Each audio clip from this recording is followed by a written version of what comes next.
हम दो पूर्णांक को जोड़ते हैं, दो पूर्णांक को जोड़ते हैं, तो माइनस में कब आता है? माइनस तभी आएगा, यानी कि नेगेटिव तभी आएगा जब हम उनमें से एक पूर्णांक को, यानी कि जो बड़ा वाला पूर्णांक होगा उनको माइनस में रखेंगे और छोटा वाला पूर्णांक को किस में रखेंगे? प्लस में रखेंगे, है कि नहीं है? तो कितना नहीं, योग कितना है? -7 आए तो कौन ऐसे दो पूर्णांक को लेते हैं?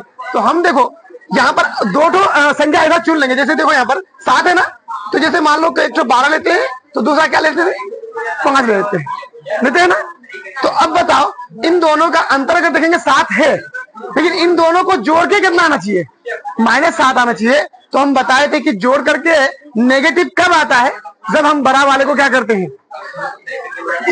बड़ा वाले को क्या करते हैं?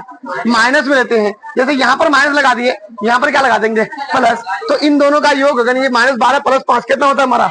-7 होता है। तुम लोग तो बनाए ठीक हो, लेकिन क्या किए हो? हमको जोड़ के बताए हो कि -7 ऐसे होता है। भाई खाली यहाँ लिखने बोला है ना, क्या करने बोला है?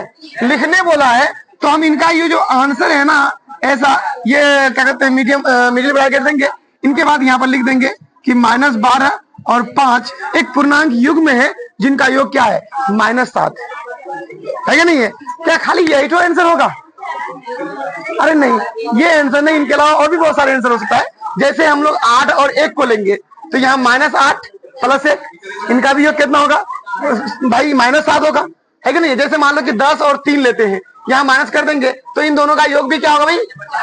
-7 होगा। तो कोई एक आंसर हमारा नहीं होगा नूनू, है कि नहीं है? लेकिन हम अपने हिसाब से बता दिए कि चलो एक आंसर ये ले सकते हैं।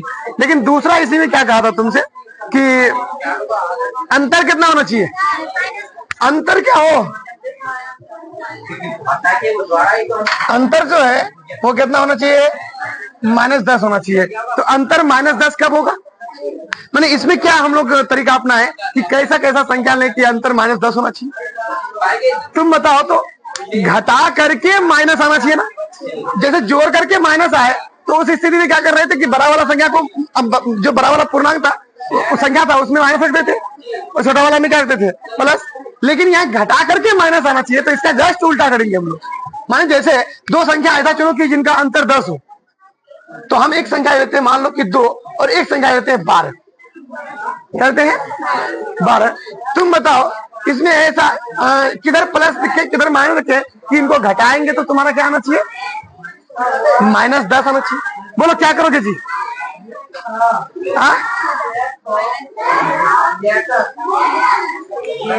बड़ा वाले को प्लस में रखेंगे, ई बेचारा को किस में रखेंगे?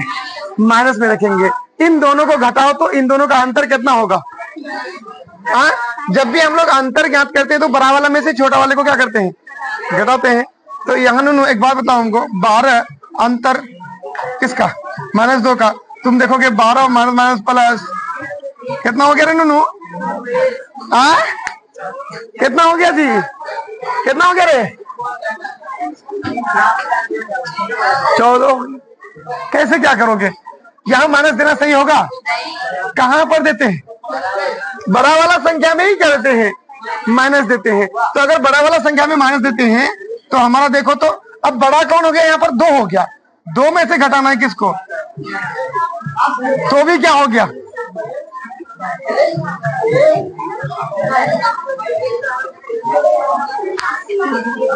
तो ऐसे तो तुम कभी नहीं पुरा सकते, ऐसे कभी नहीं पुरा सकते।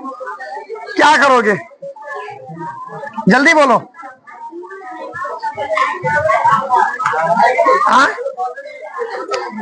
हम यहाँ यूं करें कि जैसे यहाँ पर ध्यान दो कि एक संख्या लेते हैं -12, एक संख्या लेते हैं -12 और एक लेते हैं खलिया कितना जी?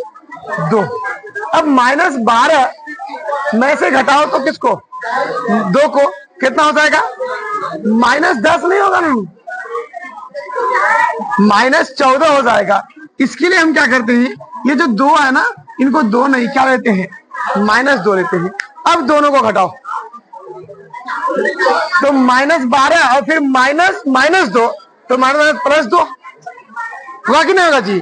तो इन दोनों बेचारे का अंतर जो है हमारा क्या हो सकता है? -10 हो सकता है, कुछ और भी हो सकता है कि नहीं है। अगला बताओ क्या होगा, अगला क्या होगा जी। अगला बोला है हमको कि योग कितना होना चाहिए, योग कितना होना चाहिए, 0। तुम बताओ कौन ऐसी दो संख्या को लोगे जिनका योगफल 0 होगा। तो हम बताए थे भाई योगफल 0 होने के लिए जितना प्लस उतना, माने जितना बड़ा पॉजिटिव संख्या होगा उतना बड़ा क्या होना चाहिए, नेगेटिव भी होगा। मतलब कुछ भी ले सकते हैं हम लोग। जैसे मान लो कि हमने एक तो क्या लिया, -5 लिया, तो अगला एक तो कौन सा लेना पड़ेगा जिनका योगफल कितना हो जाए, 0 हो जाए। तो क्या लेंगे भाई, +5। ये हमारा आंसर हो सकता है।